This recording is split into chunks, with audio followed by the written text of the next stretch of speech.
पुरंदेश्वरी जी तेलुगु में अनुवाद करेगी, तो मेरे सभी आंध्र प्रदेश के भाइयों बहनों को मेरी बात समझ में आ पाएगी।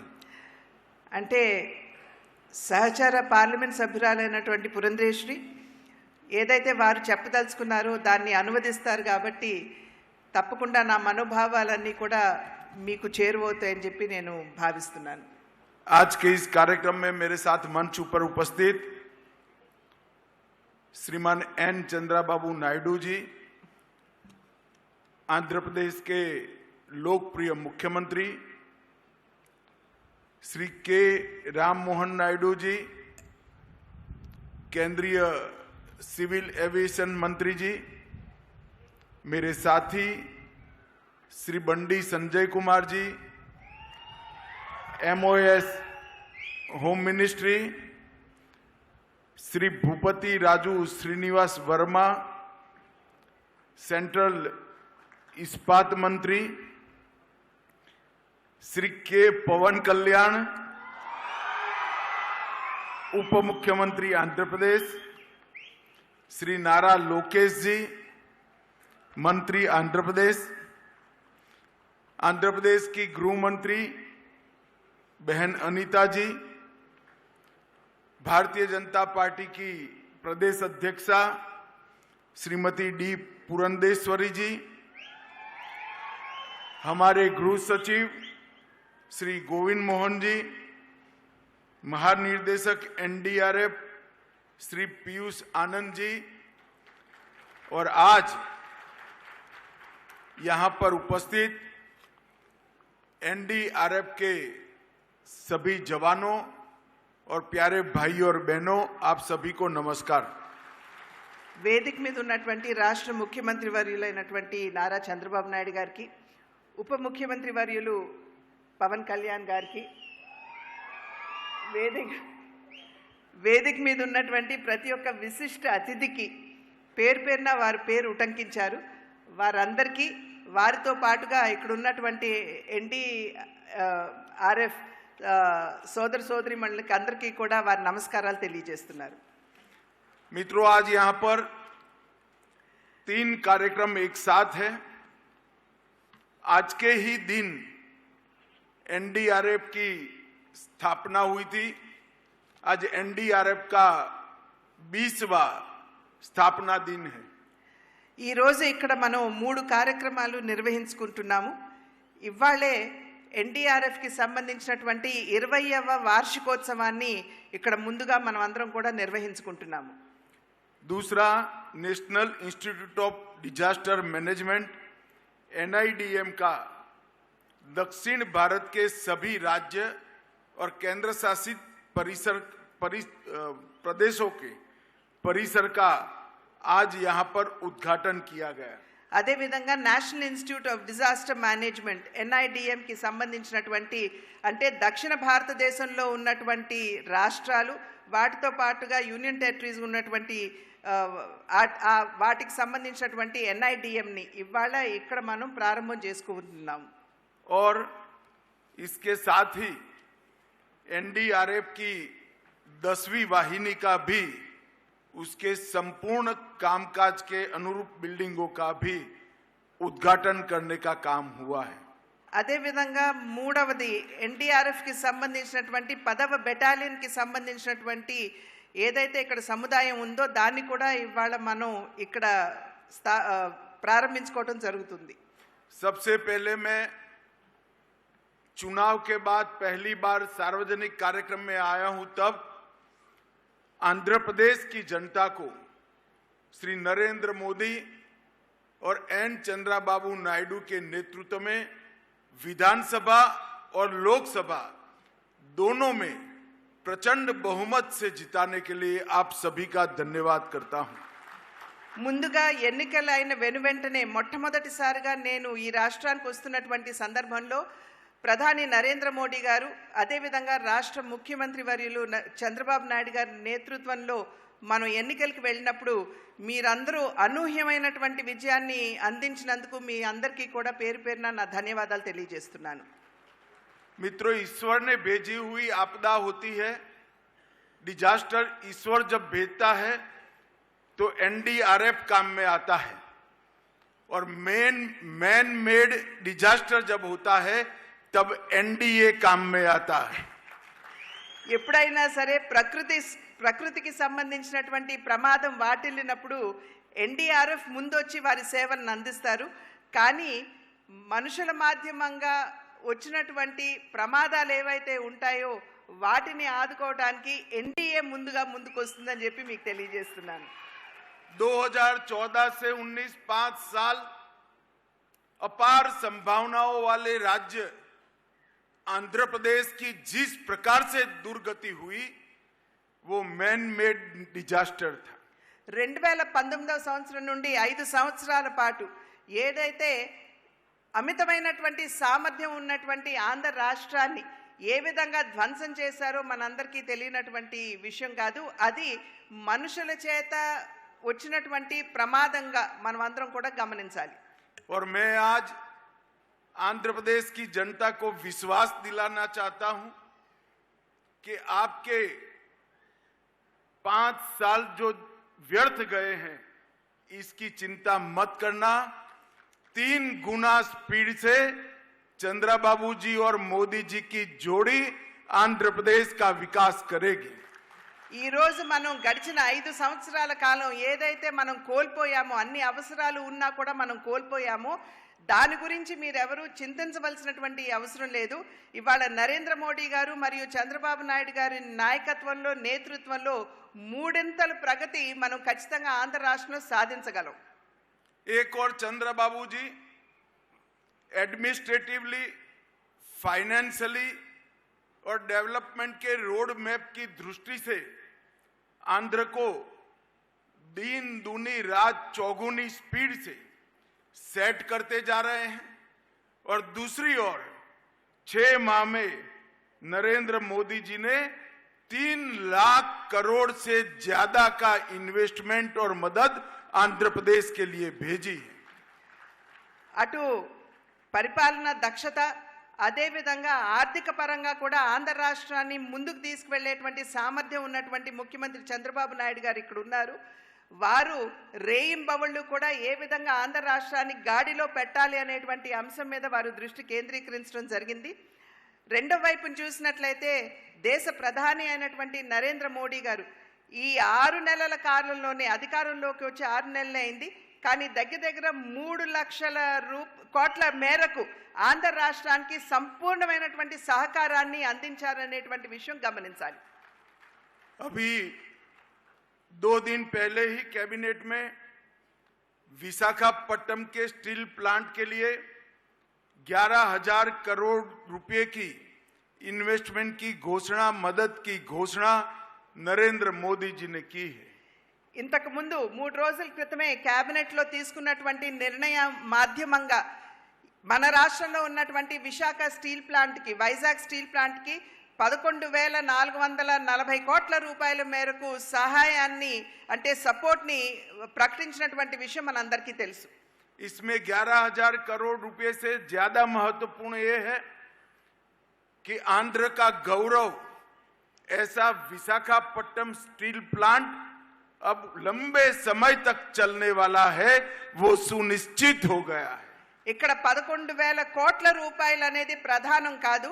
ఇక్కడ ఏదైతే ఆంధ్ర యొక్క ఆత్మ గౌరవంతో ఈ ప్లాంట్, వైజాగ్ స్టీల్ ప్లాంట్ ముడిపడి ఉన్నదో దాన్ని ముందుకు తీసుకుని వెళ్తూ మరింత అభివృద్ధి పదంలో నడిపించడం అనేది ఇది సునిశ్చితమైందని చెప్పి మీ అందరికీ కూడా తెలియజేస్తున్నాను. अमरावती राजधानी की जो कल्पना चंद्रबाबू जी ने की थी और मोदी जी ने जिसका भूमि पूजन किया था, वो पूरे अमरावती प्रोजेक्ट को एक प्रकार से दरकिनार किया था.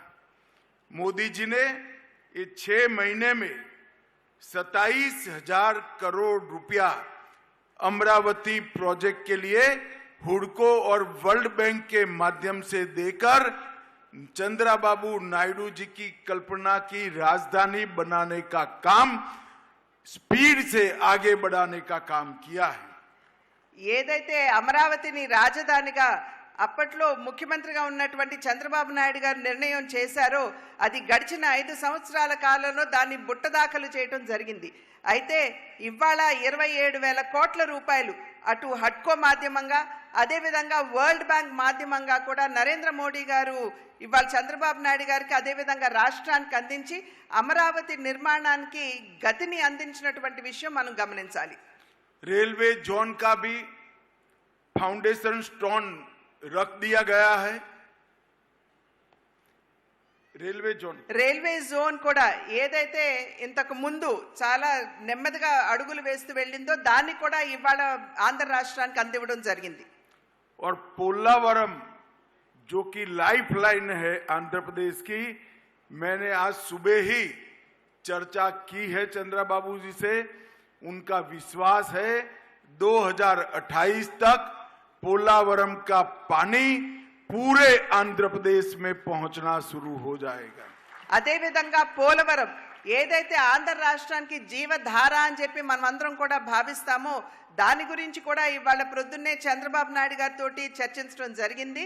ఇవాళ వారు ఇచ్చినటువంటి అదేవిధంగా ఇవాళ సభా మాధ్యమంగా ఇచ్చేటువంటి వాగ్దానం ఏమిటంటే 2028 నాటికల్లా సంపూర్ణంగా యావత్ ఆంధ్ర రాష్ట్రానికి పోలవరం మాధ్యమంగా నీరు అందుతుందని చెప్పి తెలియజేస్తున్నాము. एम्स हॉस्पिटल भी शुरू हो चुकी है. 1600 करोड़ के खर्चे, उसका काम भी शुरू हो गया है 1600 करोड़ के खर्चे से. और विशाखापट्टनम को ग्रीन हाइड्रोजन के कैपिटल बनाने के लिए 2 लाख करोड़ के इन्वेस्टमेंट का प्लान नरेंद्र मोदी जी ने शुरू किया है. అదేవిధంగా రాష్ట్రంలో AIIMS hospital all India institute of medical sciences ఏదైతే ఉందో 1600 కోట్ల రూపాయలతోటి దాన్ని ఇక్కడ ప్రారంభం చేయడం జరిగింది. పని కూడా జరుగుతున్నది. అదేవిధంగా విశాఖపట్నంలో గ్రీన్ హైడ్రోజన్ ఎనర్జీ ఏదైతే ఉందో దానికి సంబంధించి దగ్గర 2 లక్షల కోట్ల రూపాయల మేరకు అక్కడ డబ్బులు పెట్టడం జరిగింది. लगभग 1,20,000 करोड़ के हाईवे और इंफ्रास्ट्रक्चर के प्रोजेक्ट भी इसी 6 माह के अंदर अप्रूव हुए हैं. దగ్గర 1,20,000 కోట్ల రూపాయల మేరకు హైవేలు కావచ్చు లేకపోతే ఇతరత్రా కావాల్సినటువంటి మౌలిక సదుపాయాలు కావచ్చు వాటన్నింటికి సంబంధించినటువంటి పనులు ఇప్పుడు ప్రారంభమయ్యాయి ఈ 6 నెలల్లోనే. अंत में मैं इतना ही विश्वास दिलाना चाहता हूं कि केंद्र की नरेंद्र मोदी सरकार और स्वयं हमारे प्रधानमंत्री जी आंध्र के विकास के लिए चंद्रबाबू नायडू के साथ चट्टान की तरह खड़े हैं. అదే విధంగా నేను ఇవాళ చివర్లో ఒక మాట నేను చెప్పదలుచుకున్నాను మీ అందరికీ. కేంద్ర ప్రభుత్వం ఏదైతే ఉందో అదే విధంగా నరేంద్ర మోడీ గారు సైతం ఆంధ్ర రాష్ట్ర అభివృద్ధి కొరకు రాష్ట్ర ముఖ్యమంత్రి వర్యులైనటువంటి చంద్రబాబు నాయుడు గారు వెనక ఇంచుమించుగా ఒక కొండలాగా వారి అండదండలు అందిస్తూ నిలబడి ఉన్నారు అని చెప్పి తెలియజేస్తున్నాను. मित्रों, NIDM की स्थापना तो कब से हुई थी, परंतु 10 साल के अंदर NIDM में महत्वपूर्ण गतिविधि आगे बढ़ाने का काम नरेंद्र मोदी जी के नेतृत्व में हुआ है. NIDM ఏదైతే ఉందో 10 సంవత్సరాల క్రితం ఇక్కడ స్థాపించడం జరిగింది. అప్పటి నుండి నేటి వరకు కూడా అద్భుతమైనటువంటి పనితీరు వారు చూపించారు. నరేంద్ర మోడీ గారు కూడా అన్ని విధాల NIDM కి వారి సహకారాన్ని అందిస్తున్నారు. डिजास्टर मैनेजमेंट का काम ट्रेनिंग के अलावे हो ही नहीं सकता, ऐसा मेरा दृढ़ मान्यता है. NIDM యొక్క పని ఏదైతే ఉందో వారి పని పరిమితి ఏదైతే ఉందో అది డిజాస్టర్ మేనేజ్మెంట్ కి సంబంధించినటువంటి అన్ని విధాల శిక్షణ ఇవ్వటం దాని వరకే పరిమితం అవుతుందని చెప్పి భావించడం లేదు. और शायद ही कोई एक काम के अंदर इतने अलग अलग प्रकार के डिपार्टमेंटों की एक साथ ट्रेनिंग और कोऑर्डिनेशन की जरूरत पड़ती होगी. ఒకే చోట ఏదైనా ఇటువంటి వైపరీత్యం వాటిల్లినప్పుడు అన్ని వైపుల నుండి కూడా క్షతగాత్రులకి వారి యొక్క సహకారం అందించవలసినటువంటి అవసరం ఉన్నటువంటి సందర్భంలో అనేక డిపార్ట్మెంట్లు ఒకే చోట ఉండి మరి సమన్వయంతో పని చేసుకుంటూ ముందుకు వెళ్ళవలసినటువంటి ఆవశ్యకత ఉన్నది. ग्राम पंचायत, पुलिस स्टेशन, एनसीसी और स्काउट के कैडेट से लेकर भारत सरकार तक हर जगह पे कोऑर्डिनेशन से काम होता है, तभी सीमलेस डिजास्टर मैनेजमेंट जमीन पर उतरता है। క్షేత్రస్థాయిలో ఉన్నటువంటి గ్రామాల దగ్గర నుండి ఎన్సీసీ క్యాడెట్స్ దగ్గర నుండి చివరికి కేంద్ర ప్రభుత్వం వరకు సమన్వయంతో పని చేసుకుంటూ ముందుకు వెళ్ళినప్పుడే మనం అక్కడ వాటిల్లినటువంటి ప్రమాదాన్ని వైపరీత్యాన్ని అధిగమించేటువంటి అవకాశం ఉంటుంది।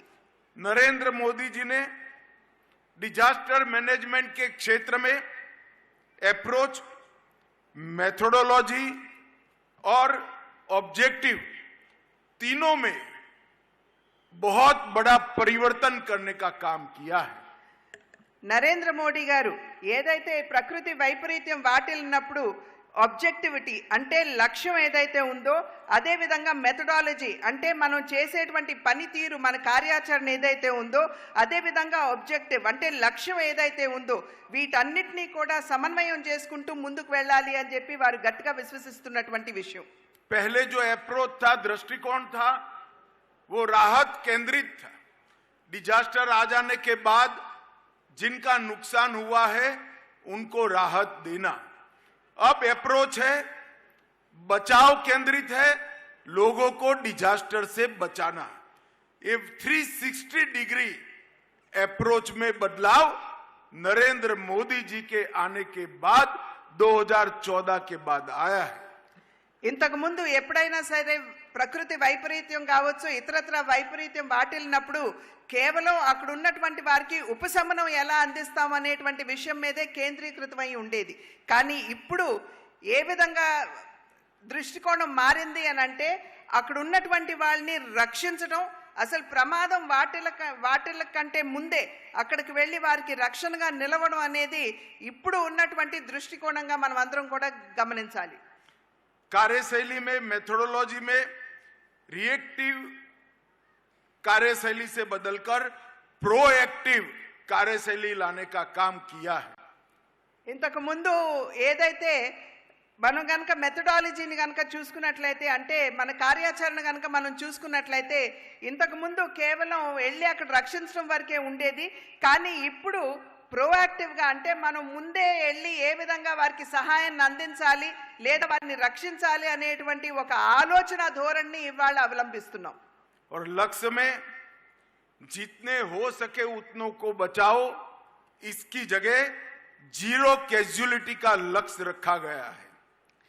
ఇక్కడ లక్ష్యాన్ని గనక మనం చూసుకున్నట్లయితే ఎంత ఎక్కువ మందిని వీలైతే అంత ఎక్కువ మందిని రక్షించడం మాత్రమే కాకుండా ఎంత మందిని మనం రక్షించగలం అనేటువంటి విషయం మీద ఇవాళ మనం దృష్టి కేంద్రీకరించాం। और ये लक्ष्य को सिद्ध करने में एनडीआरएफ, एनडीएमए और एनडीआईएम तीनों ने बहुत सामंजस्य से काम किया है। ఈ యొక్క లక్ష్యాన్ని మనం ఏదైతే నిర్దేశించుకున్నామో దాన్ని చేరడానికి ఎన్డీఆర్ఎఫ్ కావచ్చు, ఎన్డీఐఎం కావచ్చు, ఇంకొక ఏదైతే ఇన్స్టిట్యూషన్ ఉందో అవి కావచ్చు, ఈ మూడు కూడా ఏ విధంగా పనిచేస్తున్నాయో వారి పనితీరు మనందరికీ అర్థమవుతుంది। और आज मैं इस मंच से एनडीआरएफ के स्थापना दिन पर देश भर में फैले हुए एनडीआरएफ के बल के कर्मियों को बहुत बहुत बधाई और साधुवाद देना चाहता हूं। ఇవాళ నేను వేదిక మీద నుండి ఎన్డీఆర్ఎఫ్ మరియు దేశవ్యాప్తంగా ఉన్నటువంటి ఎన్డీఆర్ఎఫ్ సైనికులు ఎవరైతే ఉన్నారో వారందరికీ కూడా హృదయపూర్వకంగా అభినందనలు, ధన్యవాదాలు కూడా నేను తెలియజేస్తున్నాను। इतने कम समय में एज अ इंस्टीट्यूशन एनडीआरएफ ने अपनी क्रेडिबिलिटी न केवल देश, पूरी दुनिया में बनाने का काम किया है। అతి తక్కువ సమయంలో ఎన్డీఆర్ఎఫ్ అనేటువంటి సంస్థ ఏదైతే ఉందో వారి మీద ఉన్నటువంటి విశ్వాసం, నమ్మకాన్ని సదృఢం చేసుకుంటూ దేశవ్యాప్తంగా కూడా వారికి ఉన్నటువంటి పేరు ప్రఖ్యాతులు ఏవైతే ఉన్నాయో అవి అందరి వద్దకి చేరడం జరిగింది।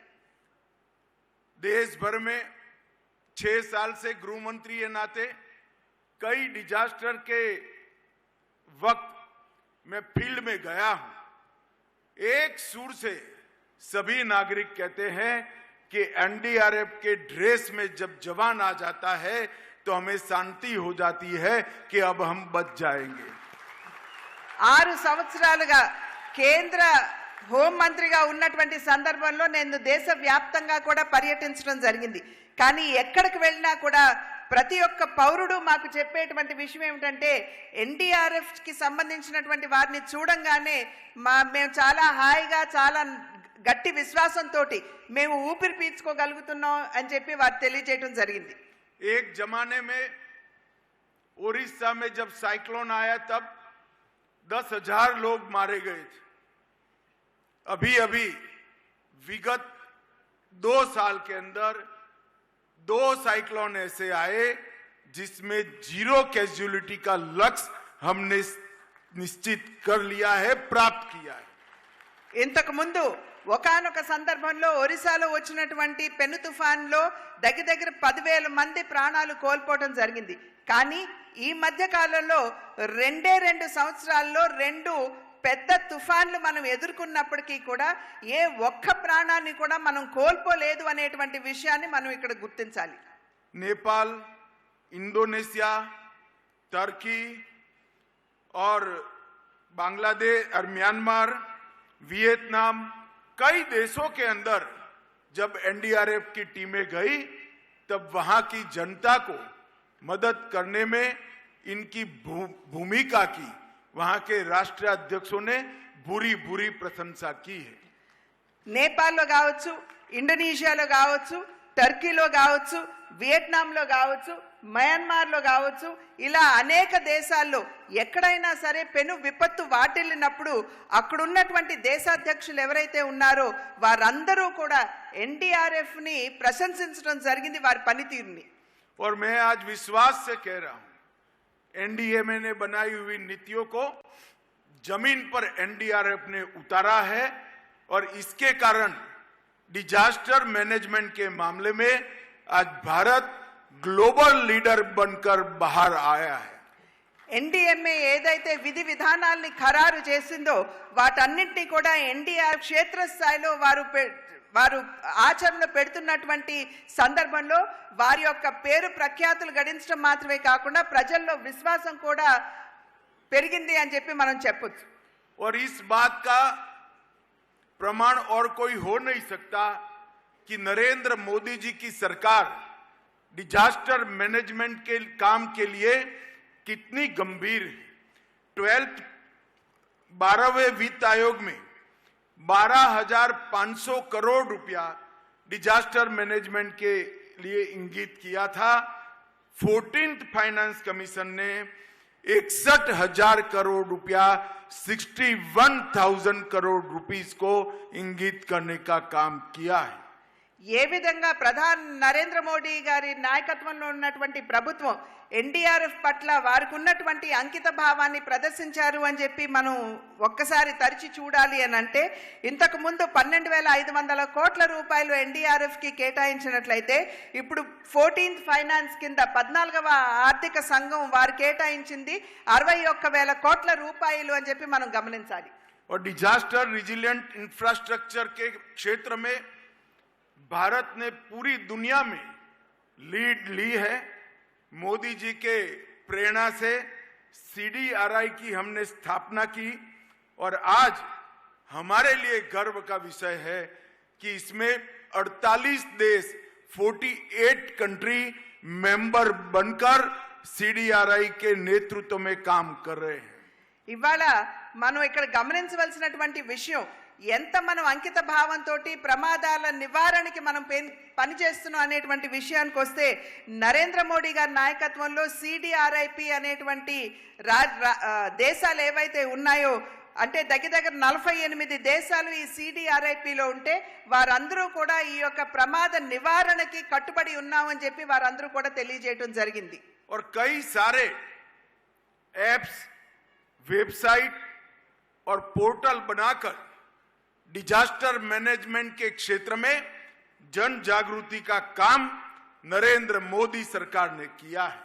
అనేక యాప్ల మాధ్యమంగా మరి ఈ డిజాస్టర్ మేనేజ్మెంట్ అంటే ప్రకృతి వైపరీత్యం నుండి ఏ విధంగా మనం కాపాడుకోవాలి అనేటువంటి విషయానికి వచ్చేటప్పటికి అనేక మాధ్యమాల ప్రసార మాధ్యమంగా నరేంద్ర మోడీ గారి విషయాలన్నింటినీ కూడా క్షేత్రస్థాయికి తీసుకుని వెళ్ళడానికి వారు ప్రయత్నం చేస్తున్నారు. और ये सारे ऐप चाहे मौसम हो, चाहे मेघदूत हो, चाहे फ्लड वॉच हो, बिजली के लिए आकाश से जो बिजली गिरती है इसके लिए दामिनी हो, वन अग्नि हो, इंडा क्वेक हो, सागर वाणी हो, भू संकेत हो या भूस्खलन हो, ये सारे ऐप के अंदर लाखों लोगों ने, करोड़ों लोगों ने अपने आप को जोड़ा है और ये सारे ऐप को हम धीरे धीरे सभी भाषाओं में बात करता हुआ करने का प्रयास भी कर रहे हैं. అనేక రకాలైనటువంటి ప్రకృతి వైపరీత్యాలు మనకు తెలుసు. అంటే అడవికి సంబంధించినటువంటి అగ్ని రాజులటం మనందరికీ తెలుసు. అదేవిధంగా మనకి వచ్చేటువంటి ఫ్లడ్స్ ఏవైతే ఉన్నాయో, వరదలు, మరి క్లౌడ్ బర్స్ట్ అని అంటాము, అంటే అనుకోకుండా గబుక్కున్న పైనుండి పెద్ద ఎత్తున వర్షం పడడం, దీనికి తోడు అనేక రకాలైనటువంటి అంటే ల్యాండ్ స్లైడ్స్ కావచ్చు లేదా భూ ప్రకంపనలు కావచ్చు, ఇటువంటి ప్రకృతి వైపరీత్యాలకి సంబంధించినటువంటి అనేక యాప్ల్ని మనం ఇక్కడ తయారు చేసుకున్నాం. వాటన్నిటినీ కూడా నెమ్మదిగా క్షేత్రస్థాయికి ఏ విధంగా తీసుకువెళ్ళాలి అనేటువంటి విషయం మీద దృష్టి కేంద్రీకరించడం జరుగుతుంది. और डायल 112 और इसके साथ कॉमन अलर्ट प्रोटोकॉल से ढेर सारी सहायता लोगों की हुई है. అదేవిధంగా డయల్ 112తో పాటుగా అనేక రకమైనటువంటి జాగ్రత్తలు ఏవైతే తీసుకోవాల్సి ఉంటాయో వాటన్నిటి పట్ల కూడా ప్రజలకి అవగాహన కల్పిస్తూ వీటన్నిటిని క్షేత్రస్థాయికి తీసుకుని వెళ్ళడం జరుగుతుంది. और मुझे आज आनंद है कि इसी कड़ी में 2 और संस्थान आज जुड़ने जा रहे हैं.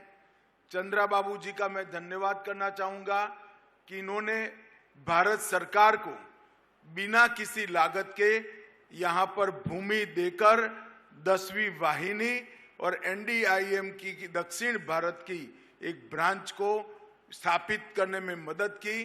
इसका भूमि पूजन भी आंध्र के ही हमारे नेता पूर्व उपराष्ट्रपति वेंकैया नायडू जी ने किया था. उस वक्त भी चंद्रा बाबू साथ में थे और आज जब उसका उद्घाटन हो रहा है तब भी चंद्रा बाबू साथ में है. मैं आंध्र की जनता और आंध्र प्रदेश सरकार दोनों का बहुत बहुत धन्यवाद करता हूं. ఇంకొక 2 సంస్థలు ఇవాళ మనకి చేరబోతున్నాయి. అదేమిటంటే 10వ వాహిని ఏదైతే ఉందో, బెటాలియన్ ఏదైతే ఉందో దానికి సంబంధించి, అదేవిధంగా ఎన్డిఐఎం సంస్థకి సంబంధించినటువంటి ఇవాళ ఇక్కడ మనం ప్రారంభోత్సవం చేసుకుంటున్నాము. ఇక్కడ మనం గమనించవలసినటువంటి ప్రధానమైనటువంటి విషయం, ఆనాడు ఈ రాష్ట్రానికి సంబంధించినటువంటి ఉప ముఖ్యమంత్రిగా ఉన్నటువంటి వెంకయ్య నాయుడు గారు, వారు ఆనాడు శంకుస్థాపన చేశారు. అప్పుడు చంద్రబాబు నాయుడు గారు మనందరితోటి వెంకయ్య నాయుడు గారితో కలిసి ఉన్నారు. అదేవిధంగా ఇవాళ మనం ప్రారంభోత్సవం చేసుకుంటున్నటువంటి సందర్భంలో కూడా చంద్రబాబు నాయుడు గారు మనతోటే ఉన్నారు అనేటువంటి విషయం ఇక్కడ గమనించదగింది. और अंत में मोदी जी के नेतृत्व में 2024 में हमने महाराष्ट्र और हरियाणा में प्रचंड विजय प्राप्त करी है और 25 की शुरुआत दिल्ली में NDA की सरकार बनाकर हम करेंगे. इसका मुझे पूरा भरोसा है. फिर एक बार आप सभी का बहुत बहुत धन्यवाद. भारत माता की जय. చివర్లో నేను చెప్పవలసినటువంటి విషయం, 2024వ సంవత్సరంలో మహారాష్ట్ర మరియు హర్యానాలో అద్భుతమైనటువంటి విజయాన్ని మనం సాధించుకోగలిగాము. 2025వ సంవత్సరం తిరిగి ఢిల్లీలో అనూహ్యమైనటువంటి విజయాన్ని మరి ఎన్డీఏ కూటమి సాధించి ఒక హిస్టరీని క్రియేట్ చేస్తుందని చెప్పి మీ అందరికీ తెలియజేస్తూ మరి ఒక్కసారి ప్రతి ఒక్కరికి కూడా నా అభినందనలు, ధన్యవాదాలు తెలియజేస్తున్నాను.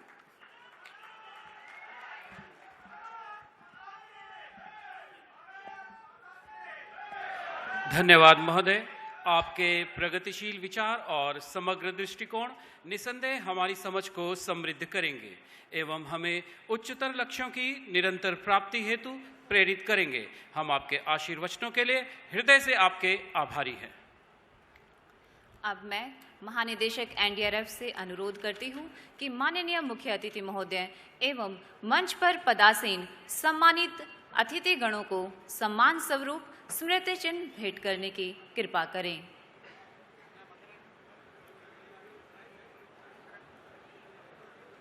माननीय श्री अमित शाह जी, गृह एवं सहकारिता मंत्री, भारत सरकार। श्री एन चंद्रबाबू नायडू जी, माननीय मुख्यमंत्री आंध्र प्रदेश। श्री के पवन कल्याण जी, माननीय उप मुख्यमंत्री आंध्र प्रदेश।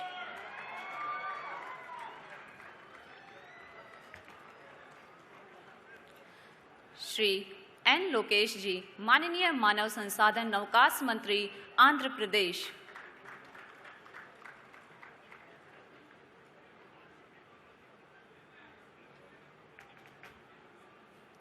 श्रीमती वी अनीता जी, माननीय गृह मंत्री आंध्र प्रदेश। श्रीमती डी पुरंदेश्वरी जी, माननीय लोकसभा सांसद एवं प्रदेश भाजपा अध्यक्ष।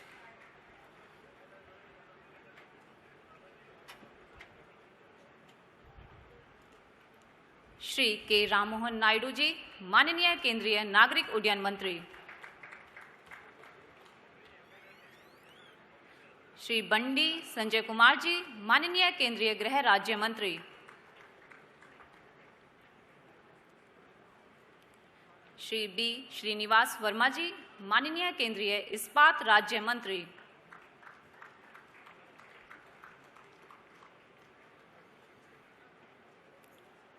श्री गोविंद मोहन जी, माननीय केंद्रीय गृह सचिव। समस्त पदक विजेताओं एवं ग्रुप फोटोग्राफ में शामिल होने वाले पदाधिकारियों से निवेदन है कि ग्रुप फोटोग्राफ के वेन्यू पर अपना स्थान ग्रहण करें। अब मैं श्री राजेंद्र रत्नू, कार्यकारी निदेशक एनआईडीएम से धन्यवाद ज्ञापन का अनुरोध करता हूं।